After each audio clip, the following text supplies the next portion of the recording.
দোয়া কবুল হবে কেমন করে? যে জবান দিয়ে দোয়া করি জবানে হারাম খায়, কেমনে হবে? কেমনে দোয়া কবুল হবে?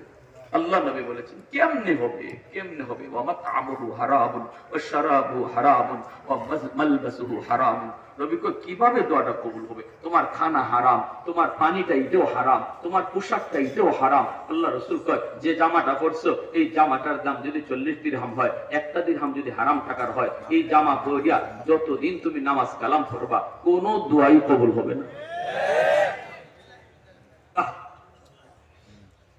এজন্য আমার ভাইরা বন্ধুরা, যুবক, আলী রাদিয়াল্লাহু তাআলা আনহু মসজিদে নামাজ পড়ার জন্য বের হয়েছেন। মসজিদে নববীর ইমাম হলেন আমার আপনার নবী। নবীজির পিছনে নামাজ পড়ার জন্য আলী ঘর থেকে বের হয়েছেন। টাইম মতোই তিনি বের হয়েছেন যেন নবীকে যায় রুকুর আগেই ধরতে পারেন। এক রাকাত নামাজও যেন আলীর ছুটে না যায়। বের হয়েছেন টাইম মতো। কিন্তু মসজিদে নববীতে যাওয়ার পথে একটা গলিটা বড় চিকন। এত চিকন একজন মানুষ গেলে আর একজন আসতে পারে না।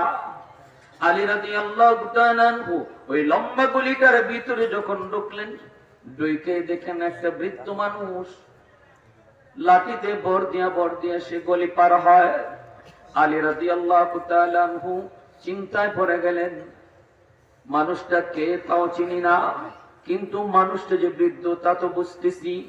কোমর তার বাঁকা, লাঠিতে বর দিয়া হাঁটে। এবার আলী মনে মনে ভাবেন, আমাকে যদি আল্লাহর নবী প্রথম রাকাতেই নবীকে পাইতে হয়, তাহলে ওই বৃদ্ধ মানুষটার একটু চাপ দিতে হবে, একটু ধাক্কা দেওয়া লাগবে, বলতে হবে চাচা আমাকে একটু জায়গা দেন, একটু টাচ করা লাগবে, নতুবা যে নবীকে প্রথম রাকাতে পাওয়া যাবে না। কিন্তু আলীর মন আলীকে বলে, আলী বৃদ্ধ মানুষ আল্লাহর কাছে বড় দামি। চুলদারি সাদা, আল্লাহ বলে তারে আমার আযাব দিতে, জাহান্নামে দিতে আমার লজ্জা হয়। চুলদারি সাদা, তার হাত খালি ফিরে দিতে আমি আল্লাহর লজ্জা হয়। এজন্য আলী রাদিয়াল্লাহু তাআলা আনহু কইন না, আমি বৃদ্ধ মানুষটার যারে আল্লাহ শ্রদ্ধা করে, যারে আল্লাহ ইজ্জত দেয় তারে আমি ইজ্জত দিব, এই মনে করে আলী রাদিয়াল্লাহু তাআলা আনহু তিনি পিছনে পিছনে আস্তে আস্তে হাঁটতেছেন। আর মনে মনে তার চিন্তা, নামাজ তো এক রাকাত চলে যাবে নিশ্চিত, এক রাকাত তো চলে যাবে। পিছনে পিছনে হাঁটতেছেন। এইদিকে আল্লাহ পাক রব্বুল আলামিন আলীর এই আমলটা, এই কাজটা আল্লাহর কাছে এত ভালো লাগলো, এত ভালো লাগলো। মালিক কই, জিব্রাইল তাড়াতাড়ি আমার বন্ধুর কাছে যাও, আমার বন্ধু নামাজের রুকুতে চইলা গেছে, অথচ আমার আলী এখনো নামাজে শরীক হয় নাই। জিব্রাইল রুকুর মধ্যে যায় আমার বন্ধুকে বলো রুকু যেন বন্ধু লম্বা করে, আমি আল্লাহ যখন বলবো তখন যেন মাথা উঠায়। আরেকটু জোরে কোন সুবহানাল্লাহ। কারণ আমার আলী এখনো নামাজে শরীক হয় নাই। মায়ের নবী, দয়ার নবী রুকুতে মাত্র গেলেন, নবী রুকু থেকে তাসবিহ করে উঠে যাবেন, জিব্রাইল দেখো নবী গো মাথা উঠায়েন না, রুকু লম্বা করেন। আল্লাহর নবী রহমতের নবীকে জিব্রাইল কয়, নবী গো মাথা তুইলেন না, মাথা তুইলেন না, কারণ আপনার আলী এখনো নামাজে শরীক হয় নাই। সুবহানাল্লাহ। দ্বীনের নবী নামাজের মধ্যে আর কথা বলেন নাই, শুধু বুঝছেন যে আলীর জন্য আল্লাহর ওয়াদার নামাজের রুকু যেন লম্বা হয়। আলী রাদিয়াল্লাহু তাআলা আনহু মসজিদে নববীর নামাজে শরীক হয়ে গেলেন। এইবার জিব্রাইল কই, নবী গো, ওগো নবী কষ্ট নিয়েন না গো নবী, এখন মাথা উঠান, আপনার আলী নামাজে শরীক হয়ে গেছে। দ্বীনের নবী নামাজ শেষ করলেন নবী, কিন্তু মনের ভিতরে এই চিন্তাই প্রশ্ন, আলী আজকে আমারে কেন এই কষ্টটা দেওয়াইলো? কোনদিন তো আলী এমন দেরি করে না। আজকে কেন আলীর দেরি হলো, আর আমারই বা কেন এত লম্বা রুকু করা লাগলো? সাহাবাই কেরাম তারাও চিন্তায়, নবী আজকে রুকুটা এত লম্বা কেন করলেন? প্রথম রুকুটা নবী এত কেন লম্বা করলেন? প্রশ্ন তো অনেকেরই মনে, আল্লাহর নবীর মনে প্রশ্ন, কেন এমন হলো? নামাজ শেষ হলে পরে নবী মিম্বরে বসে নবী কয়, আলী আয় কাছে আয়, আলী কাছে আয়, কাছে আয়। কি হয়েছে রে আলী? আজকে তোর কারণে আমার রুকু লম্বা করা লাগলো।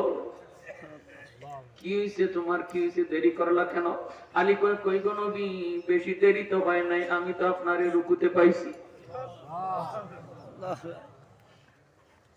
আল্লাহ নবী কয়, আলী কেমনে রুকু পাইছো খবর তো তোমার নাই, কেমনে রুকু পাইছো খবর তো তোমার নাই, তোমার নাই। জিব্রাইল আমারে রুকু লম্বা করতে কইছে। কি করছিলা একটু কও, ঘটনা কি, কি হইছে একটু নবীর কইলা কও। হযরত আলী রাদিয়াল্লাহু তাআলা আনহুর চোখ থেকে দর দর করে পানি পড়ে, আর আলী কান্দে। কই নবী গো, আমি টাইম মতোই বাইরেছি, কিন্তু একজন বৃদ্ধ মানুষ চিকন গলিতে, তারে সম্মান দেখাইতে যায় তার পিছনে পিছনে আইছি,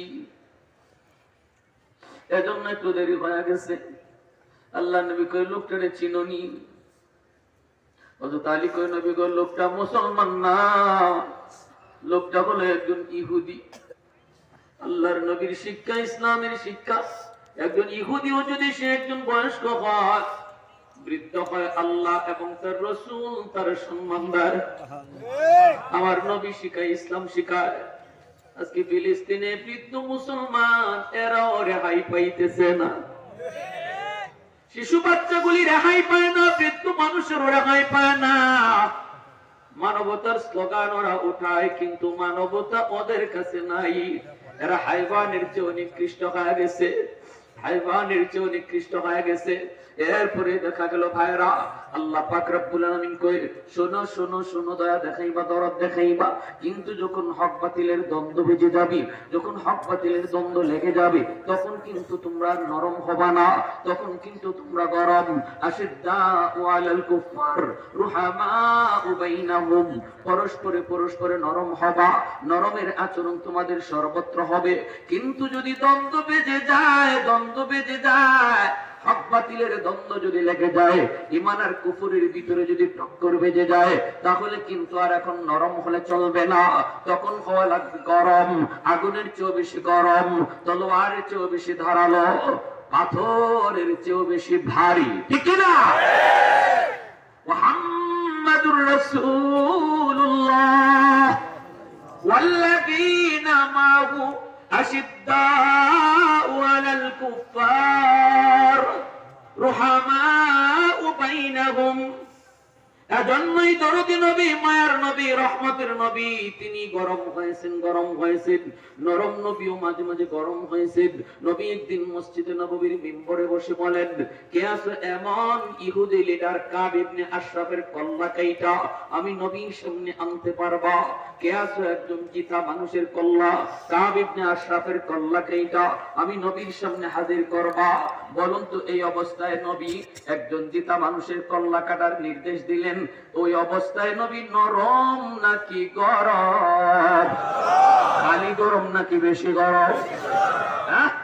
কেন বিতাপের ময়দানে আল্লাহ মাইরো না, মাইরো না। যে নবী উমরকে কই, উমর চোখ লাল কইরো না, চোখ লাল কইরো না, ওই নবী যখন দ্বন্দ্ব লেগে গেছে, কারণ কাব ইবনে আশরাফ সে আল্লাহকে গালি দিয়েছে। কাব ইবনে আশরাফ নবীর উম্মত, মুসলিম উম্মত নারীদেরকে নিয়ে গালি তুলছে, নারীদেরকে নিয়ে বাজে বাজে কবিতা লিখছে। আমার নবী দয়ার নবী কয়, আমি নবী আমার গালি সইতে পারি, আল্লাহকে গালি দিলে আমি রাসূল সইতে পারি না। আমি নবী আমার গালি সইতে পারি, কিন্তু আমার উম্মতকে গালি দিলে আমি নবী সইতে পারি না। মুহাম্মদ ইবনে মাসলামা রাদিয়াল্লাহু তাআলা আনহু একজন বীর বাহাদুর সাহাবী দাঁড়া গেলেন, দাঁড়া বলতেছেন, নবী গো, এই কাজটা আমারে দেন, আমি করি। আল্লাহু আকবার, জোরে বলুন। আমারে দেন। মুহাম্মদ ইবনে মাসলামা রাদিয়াল্লাহু তাআলা আনহু ওনার একটা পরিচয় দেই। ইনি এমন একজন বীর বাহাদুর সাহাবী, হুদায়বিয়ার সন্ধির সময় ইনি একা 100 জন দুশমনরে বন্দী কইরা নবীর সামনে হাজির করছিলেন। আপনারা বলুন, একজন মানুষে 100 জন মানুষে বন্দী করা এটা খালি শক্তির কাম না বুদ্ধিরও কাম আছে? বুদ্ধি বেশি লাগে, ঠিক না? এতটা বুদ্ধি উনার ছিল। ইনি বলেন, ইয়া রাসূলুল্লাহ, ওগো নবীজি, আমাকে এই দায়িত্বটা দেন। আল্লাহর নবী বলেন, যাও, দিলাম। শুধু দিলাম না, সাথে দোয়াও করলাম, সাথে দোয়াও করলাম। এইবার তিনি বের হয়ে গেলেন, সাথী 2 জনকে লক্ষ্য করে বলতেছেন, সাথী 2 জনকে,